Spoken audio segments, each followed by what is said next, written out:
हा बोला आता. आसखेडतून आली मी सुमनबाई चिंतामण काकोळते. मग पहिली गाडीवर केली मी. परत गाडीवरचे येताना मी पायाची वारी देखत ना मला अशी आठवण यायची की मी पाया आले असते तरी चाललं, पाया आले असते तरी चाललं. तेव्हापासून असा खुरखुरा होता की आज 3 वर्ष झाले की यंदा लगेच मी अरे वा. पाया निघाली तर माझ्या घरी कोणी नाही भाकरी करायला काही करायला. 2 पोरं ऐकून घ्या, 2 पोरं, तिसरा मालक, 3 जण ते घरी आहेत ना. मग आज मी अचानक त्या ताई त्यांना सांगितलं की ताई काय जर झालं तरी मी थांबत नाही, मी चालली आज घरी. मग घरी भाकरी कोण करणार?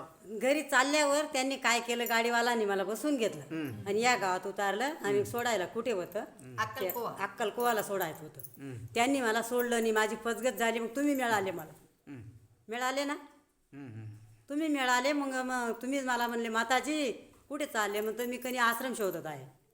मग आश्रम शोधत आहे सांगितलं लगेच. तुम्ही म्हणे मीच आहे आश्रममध्ये जाणारा, चला म्हणे तुम्हाला घेऊन जातो म्हणे. मग तुम्ही ह्या दुकानात गेले, त्या दुकानात गेले. मग ते खरं काय सांगतात मला काही खरं म्हणते बरं का मी. मग तुम्ही काय म्हणे नाव वाचून घ्या गाडीवर. मग तर मला वाचता येत नाही. झालं माझं. हा अनुभव होता मला आज. अशी अरे वा, सोडी चालणं होतं ना. नर्मदा मैयाने पुढे जाऊ दिले नाही, परत पाठवलं.